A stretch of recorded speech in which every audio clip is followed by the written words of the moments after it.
Alors bonjour à toutes et à tous et bienvenue dans ce nouvel épisode des Seasons Test qui va se consacrer à tester les cannes de pirche. Alors, cannes de pirche entre guillemets, parce qu'aujourd'hui ce ne sont plus vraiment des cannes de pirche, je vais appeler ça des dispositifs pour le tir moyenne et longue distance. La canne de pirche à l'époque c'était tout simplement un morceau de bois avec une fourche en bout. C'était simple, c'était léger, c'était rudimentaire même, mais pour le tir à moyenne distance jusqu'à 100-150 mètres, ça suffisait largement. C'était plus simple, mais ça s'adaptait évidemment à moins de situations de chasse que l'on rencontre aujourd'hui. Alors pour réaliser ce test aujourd'hui, nous avons sélectionné 5 produits. Ce sont des produits qui finalement existent dans une grande diversité de marques et une grande diversité de prix. Ce qui va nous intéresser ici, c'est de tester le nombre de points d'appui dont on a besoin pour tirer à telle ou telle distance. Donc on va commencer par quelque chose d'extrêmement basique et qui ressemble beaucoup à la canne de pirche à l'ancienne, bien que ce ne soit pas en bois, c'est en alu.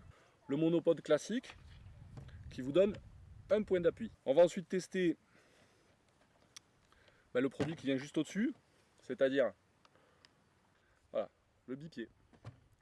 Alors là on est déjà sur un produit avec le bipode qui va être forcément un peu plus stable, puisqu'on va avoir le corps, l'épaule et 2 points d'appui externes.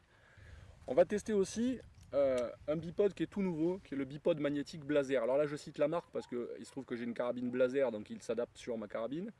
Mais en réalité, vous allez trouver ce genre de produit dans une grande diversité de marques et une certaine diversité de prix aussi. Très souvent, il s'adapte sur les carabines via des supports ou des pivots universels qui viennent se mettre sous toutes les carabines et qui permettent de pivoter d'abord dans ce sens et ensuite dans ce sens. Ils sont tous, c'est pareil, réglables. Hop là, ça il ne fallait pas le faire, c'est bizarre que ça arrive, mais vous voyez c'est en direct. Ils sont tous réglables, mais ça évidemment c'est pas pour le tir debout, on est d'accord, c'est pour le tir couché, donc tir couché.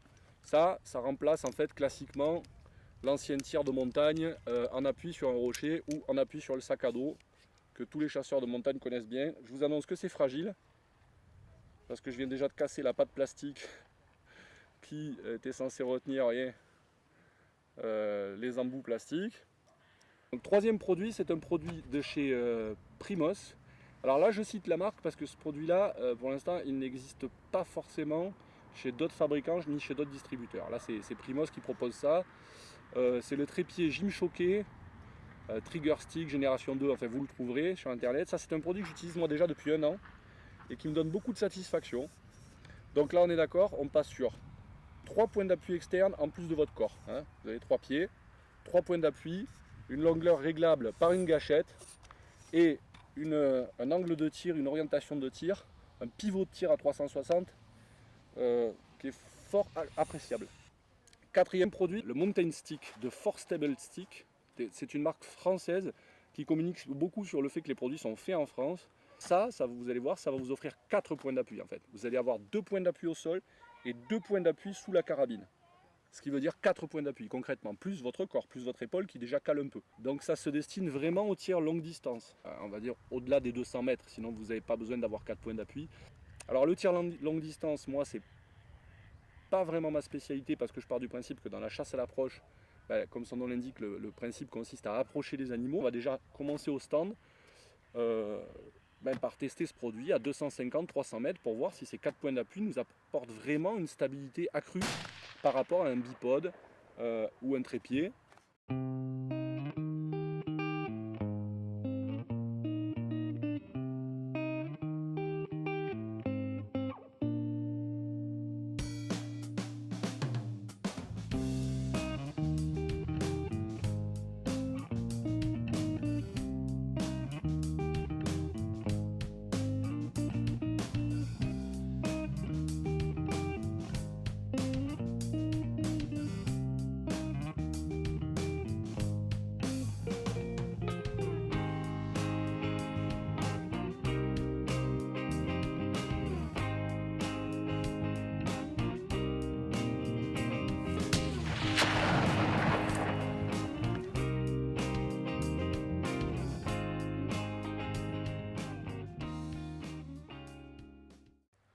Alors, monopode, bipied, trépied ou mountain stick, la première question qui se pose, bien sûr, c'est celle de la stabilité pure et dure pour le tir à longue distance. Et pour tester cela, il n'y a qu'une façon de faire. On s'est mis dans un grand champ.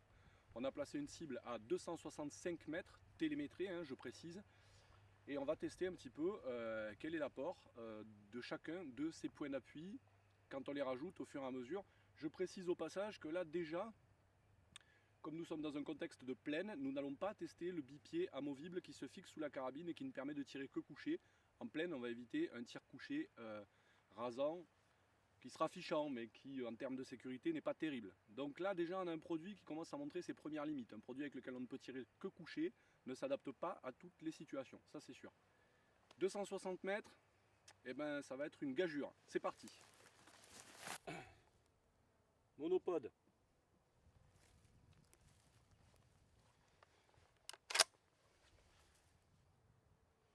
Là ça bouge.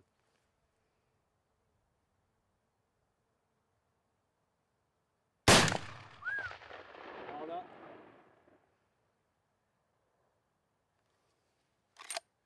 Aucune sensation de tir, je ne sais pas où je suis. Le bipied. Là ça bouge. Là, monopode bipied, ça bouge.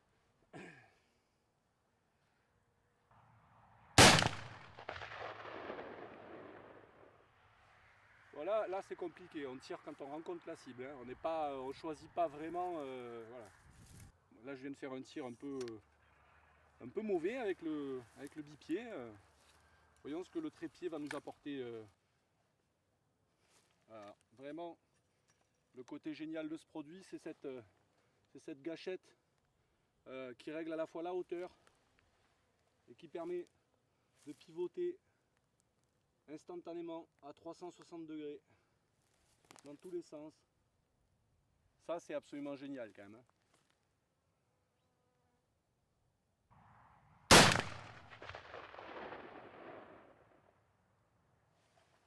Faut aller au résultat parce que là, même à grossissement max, je vois pas mes impacts.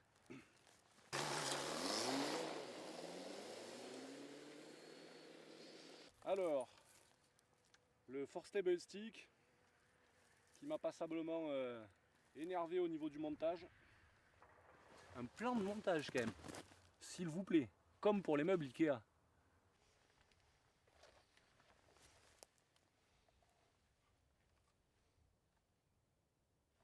Alors là c'est vrai que je suis très stable. Changer la hauteur, la hausse du tir est en fait assez facile en éloignant ou en rapprochant la patte avant du Forstable Stick. Par contre effectivement quand on n'est pas tout de suite dans la cible et qu'on doit corriger latéralement, c'est-à-dire en dérive, il faut bouger l'ensemble du produit. Voilà, comme ça, ceci dit, ça se fait. Voilà, mais il faut bouger l'ensemble du produit. On ne peut pas se contenter de faire pivoter la tête du produit. Là, il faut bouger tout le produit. Donc si on a un animal qui bouge, c'est mort. Pour le suivre, c'est compliqué, quoi. Voilà. Après, il faut reconnaître qu'une fois qu'on a bien placé le produit, qu'on s'entend bien avec, qu'on a appris l'habitude, au niveau de la stabilité, c'est parfait. On se croit au stand de tir, sur un chevalet, vraiment, il n'y a rien qui bouge.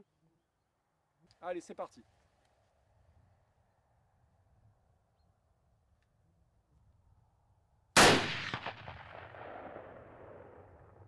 Bon, la stabilité, elle est assez fabuleuse quand même, c'est vrai. Bien que je sente un petit problème de vibration. Les pattes sont pas très rigides. Il y a quand même quelque chose qui me dérange un petit peu.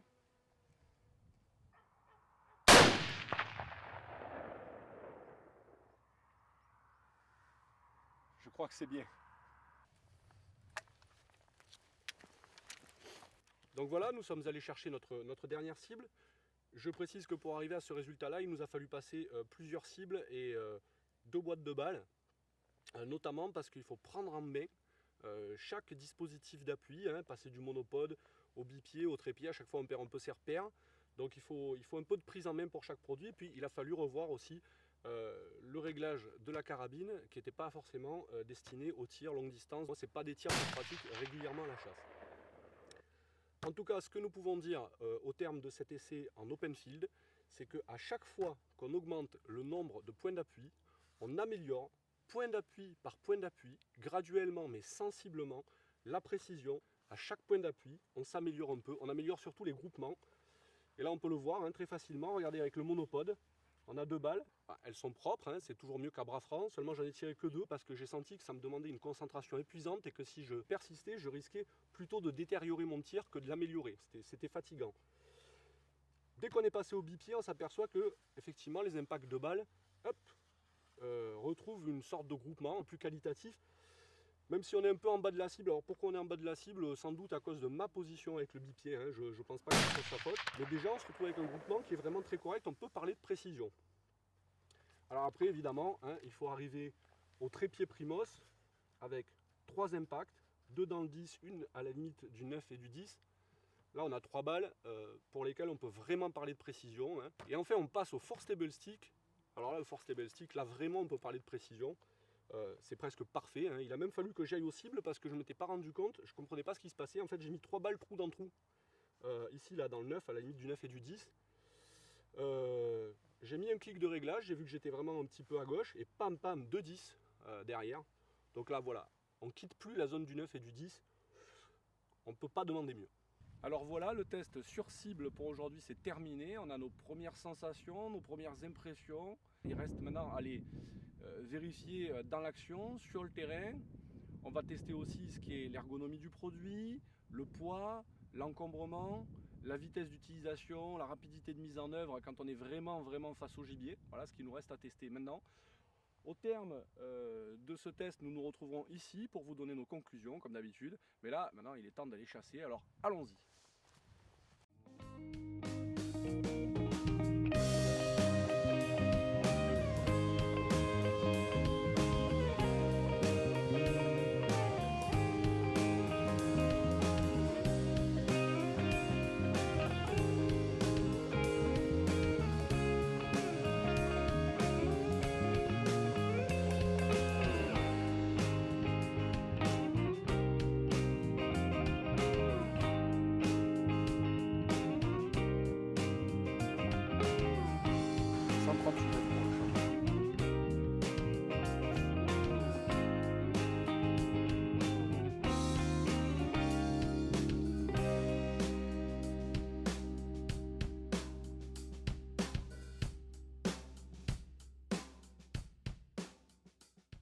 Voilà, nous arrivons donc à l'issue de ce test que nous avons voulu aussi complet que possible, c'est-à-dire d'abord sur cible et ensuite à la chasse pendant toute une saison, dans des conditions aussi diverses et variées que possible, en plaine, en montagne, sur différents gibiers. On a beaucoup chassé notamment le gibier de montagne, mouflon, chamois, isard, mais on a chassé aussi le trèfle. Une fois n'est pas coutume, nous n'avons pas d'élimination à l'issue de ce test. Alors après, on a des préférences, il ne faut pas se le cacher. Pour nous, le produit qui sort grand gagnant de ce test, c'est lui, le trépied Primos, notamment grâce effectivement à cette gâchette de réglage de la hauteur. Mais ce sont des pieds télescopiques dont les longueurs sont indépendantes.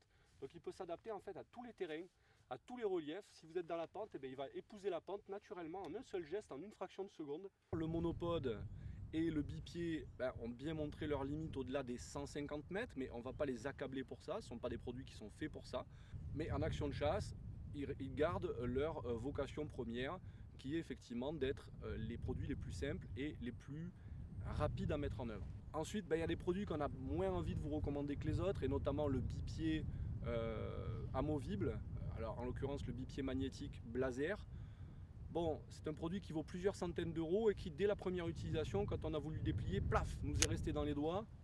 C'est quand même un petit peu de la camelote. Et enfin, le support de tir Mountain Stick de Force Stable Stick, c'est un produit qui véritablement apporte de la stabilité à longue distance, c'est vrai, mais qui a quand même certaines limites, notamment quand on est dans des milieux abrupts et pentus. Réussir vraiment à stabiliser le produit, à régler les longueurs de pattes, c'est pas si aisé que ça. Quand il y a du vent, comme c'est le cas aujourd'hui, ces pattes qui sont pas vraiment rigides, vibrent un petit peu, et ça on le sent quand on a une carabine lourde avec une lunette posée sur le Mountain Stick. Donc moi c'est un produit que je recommanderais plutôt justement pour le tir de plaine sur des animaux vraiment lointains et avec lesquels on a vraiment le temps de changer son appui, de changer sa position, puisqu'on le rappelle, hein, pour changer la position du mountain stick, il faut changer la position de l'ensemble du produit et non pas seulement de la tête. Donc voilà, au final, un test super agréable à réaliser, je ne vous le cacherai pas, avec des produits dans l'ensemble satisfaisants. Certains ont montré leurs limites, mais qui étaient un peu inscrites dans leur gène. D'autres se sont révélés proches de la perfection et on vous les recommande à 100%. En tout cas, tous les animaux que nous avons tirés sont tombés proprement, nets, sans bavure, sans blessure. Bref, on s'est régalé, mais ça, vous êtes aussi bien placé que moi pour le savoir. Quand on va à la chasse, on se régale toujours, quoi qu'il en soit. D'ailleurs, moi, j'y retourne de ce pas et je vous dis à bientôt pour un prochain épisode des Seasons Test.